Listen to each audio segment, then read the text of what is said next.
정신호 가족 여러분, 안녕하세요. 삶의 본보기가 될 만한 훌륭한 말이나 세상 이치에 맞는 그런 말들을 우리는 명언이라고 하지요. 그런데 최근에는 명언과 글자 모양이 비슷하다고 해가지고 띵언이라고 하더라고요.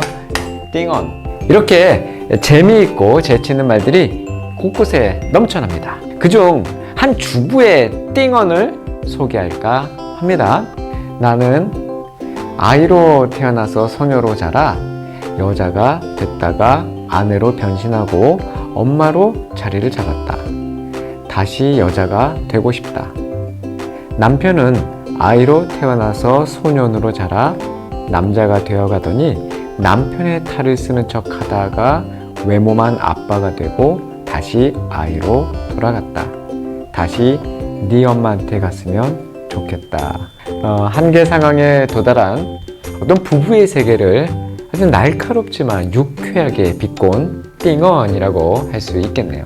서로 뜨겁게 사랑해서 부부의 세계로 들어갔지만 그 안에서 한계를 느낀 현실 부부들의 이런 신음소리는 이미 단골 드라마 소재가 된 지 오래입니다. 택배로 배달되어 온 계란 상자를 열었다가 이런 상황을 만나면 여러분 어떨 것 같아요? 30알이 꽉 차 있어야 할 계란 한 판에서 계란 한 알이 사라진 것입니다. 그것도 정중앙에 있어야 할 그 계란 하나가 말이죠. 이때 나도 모르게 나오는 띵언 한마디를 말씀드리자면 바로 한 계란 없다. 인생의 한계를 느끼게 되었다는 것은 아마도 어른이 되어가는 증거라고 할 수 있겠죠. 진달래 먹고 물장구 치고 다람쥐 쫓던 그 어린 시절은 한계가 없습니다. 마냥 좋습니다. 그것이 아이들의 특권이죠. 톡톡 치고 속이 뻥 뚫리는 사이다 같은 인생이면 얼마나 좋겠습니까? 그러나 우리의 현실은 그리 녹록지 않지요. 최근에 알게 된 우리말이 하나 있습니다. 한번 여러분 보세요. 얼마나 생소한지. 톱다라는 말이에요. 참 생소하죠. 이 말은 삶을 삶을 적에 삶을 삶을 적에 그 끝을 가늘고 부드럽게 하기 위해서 톱으로 훑어내는 거예요. 이 삶의 거친 부분을 고른 톱으로 쭉쭉 훑어내어서 가늘고 고른 섬유질만 남게 하는 것을 톱다라고 하는 겁니다. 거칠어진 내 삶의 결도 톱 파내면 부드럽고 뽀얀 새살이 돋을까요? 우리네 인생은 어떻게 보면 한계 상황입니다. 미세한 틈도 허락지 않았던 그 견고한 내 인생도 어느새 금이 조금씩 가면서 정말 가파른 인생 언덕이 벅차고 답답하게 느껴질 때가 한두 번이 아니죠. 가끔은 침묵이 도움이 될 때가 있어요. 어떤 견해를 내놓을 소양도 없을 뿐더러 이 속내를 내보일 용기도 없기 때문입니다. 그런 면에서 보면 락항의 무지의 열정은 침묵에 대한 반란입니다. 무식해서 용감하다고 했던가? 어쩌면 인생을 몰랐기 때문에 이렇게 살아왔는지도 모르겠어요. 한 살 한 살 나이가 들고 철이 들수록 인생은 온통 모르는 것 투성인 것 같습니다. 톱파보면 톱파볼수록 한계만 느끼는 것이 인생이에요. 자, 우리 친구들 윤리 시간에 꼭 배우는 실존주의 철학자 2명 기억하시나요? 하이데거 그리고 야스퍼스. 이 야스퍼스가 무슨 말을 했어요? 한계 상황이라는 용어를 세상에 내놓았잖아요. 사람은 살아있는 동안에 반드시 불가피하게 직면할 수밖에 없는 상황이 있다는 겁니다. 이를테면 죽음, 고뇌, 투쟁, 죄책감, 어떤 삶의 의문 같은 것들인데 이런 극한적인 장면을 통해서 사람은 비로소 자신의 실존을 각성한다는 거예요. 극한으로 내몰린 후에야 어떤 내구성과 지구력에 대한 제대로 된 이 인간의 이해가 가능하다는 것입니다. 그러니 나의 한계를 시험하는 그 지점에서 나의 최대치가 확인되는 것이죠. 그런 것도 할 수 있고 그렇게까지 버텨낼 수 있는 그 가능성은 그런 상황에 놓이게 되어서야 발휘되는 것들입니다. 가능성이란 위기에 대한 대처 방법으로 실현돼요. 뚫고 지나온 후에야 뚫게 한 능력이 있음을 알게 된다는 것이죠. 가로놓인 후에야 뛰어넘을 수 있는 능력이 있음도 알게 된다는 것입니다. 여러분, 이 알 속에 병아리가 있어요. 이 병아리가 껍질을 깨고 세상에 나오는 그 비밀의 순간을 알까요?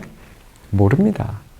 껍질 안에서 쪼아댄 그 병아리의 안간 힘보다 밖에서 쪼아준 어미닭의 애씀이 더 크다는 것을 병아리는 알 턱이 없어요. 병아리가 안에서 쪼고, 이게 줄이에요. 그리고 엄마가 밖에서 쪼아주는 거, 이것을 탁이라고 합니다. 이 쪼는 것과 어미닭의 탁이 동시에 이루어져야 돼요. 이게 바로 줄탁동시라는 한자성어입니다. 우리의 한계를 알려주는 위대한 자연 섭리가 바로 이것이죠. 자연의 섭리가 이해되면 철이 든 것일까요? 봄철의 설렘을 지나서 여름철의 열정을 불태우고 가을철의 원숙함을 지나서 겨울철의 회한에 잠기는 것을 반복하고 또 반복하다가 그것을 계절로 받아들이는 것이 인간입니다. 그렇게 사계절을 통과하다가 인생의 한복판에서 한계 상황을 맞닥뜨리면 아득한 구렁텅이로 하염없이 곤두박질도 쳐요. 평생토록 내 심장을 뛰게 했던 그 무엇도 전혀 의미가 없어지는 순간도 옵니다. 몸 한가운데 자리 잡은 우리의 이 심장은 온몸에 피를 보내는 가장 중요한 장기이죠. 신체뿐만 아니라 사물의 중심을 비유할 때도 우리는 그것을 심장이라고 이야기합니다. 심장. 대학의 심장은 도서관 뭐 이런 것처럼 말이죠. 그래서인지 그 심장에는 왕관이 연결되어 있습니다.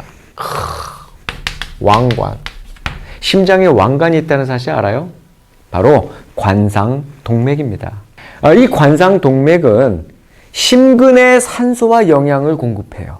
동맥 모양이 마치 옛날 왕관을 뒤집어 놓은 모양과 같다고 해서 왕관에 관자를 써서 관상동맥이라고 부르는 것이에요.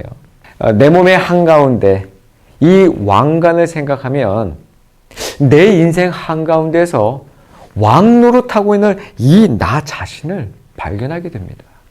2019년에 전 세계를 죽음의 공포로 몰고 온 코로나 바이러스. 이 코로나 너무너무 무서웠어요.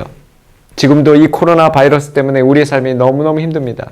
바이러스의 이 외피를 감싸고 있는 돌기들이 마치 왕관의 모양과 비슷하다고 해서 붙여진 코로나는 스페인어로, 라틴어로 왕관이란 뜻입니다. 이 죽음의 왕관이 점령군이 되어서 우리 일상을 완전히 치고 들어와 버렸어요. 손소독과 마스크 착용, 거리 두기로 우리를 압박해 들어오기 시작했습니다.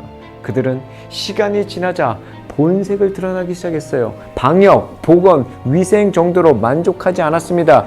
서로를 감시하고 의심하게 만들었어요. 스치는 타인을 잠재적 감염원으로 째려보기 시작하고 외출과 모임을 제한하면서 자영업자들의 입에서는 한숨이 나오기 시작합니다. 전 세계가 코로나 블루로 물들기 시작하더니 팬데믹을 넘어서 완전 패닉에 빠져버렸어요. 인간의 한계가 고스란히 드러난 순간이죠. 학생은 학교에 있는 것이 당연한 줄 알았어요. 교인은 교회에 있는 것이 당연한 줄 알았어요.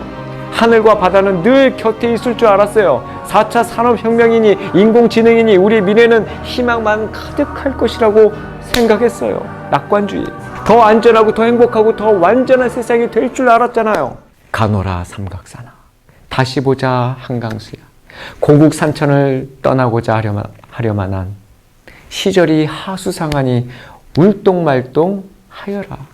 이 시조 들어보셨나요? 병자호란 당시 청에 항복한 후에도 끝까지 싸울 것을 주장한 김상원은 인질로 끌려가면서 당시의 현실을 눈물로 베어 물면서 이 시를 읊었던 것이죠.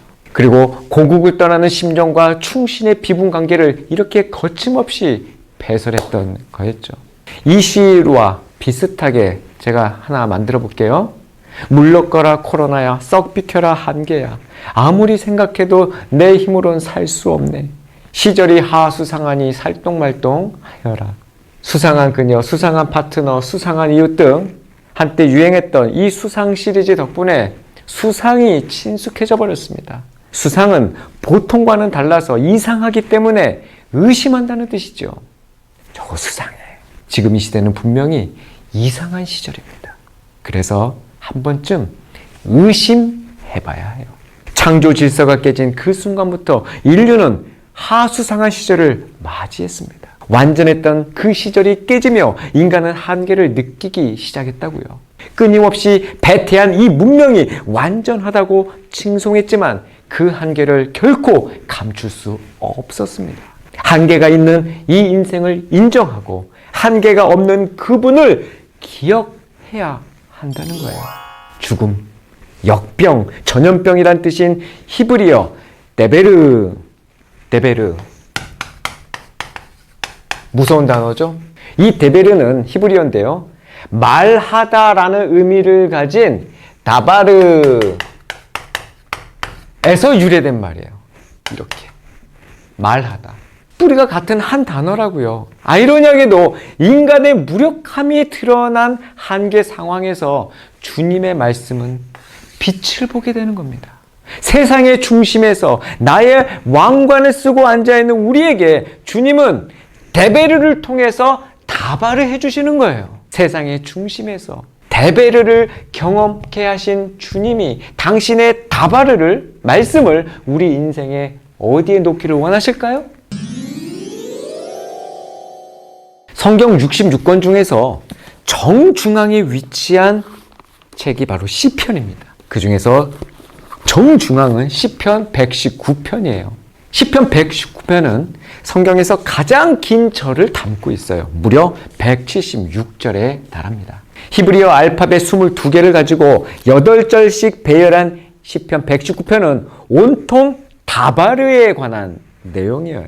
증거, 도, 법도, 율례, 계명, 판단, 말씀, 길, 강령 등 다양한 다바르를 통해 강조하려는 것은 너무나 명확합니다. 사람은 빵으로만 사는 것이 아니라 하나님의 입에서 나오는 모든 말씀으로 사는 존재라는 것입니다. 사람은 한계가 있는 존재로 지은 바 되었다는 거예요.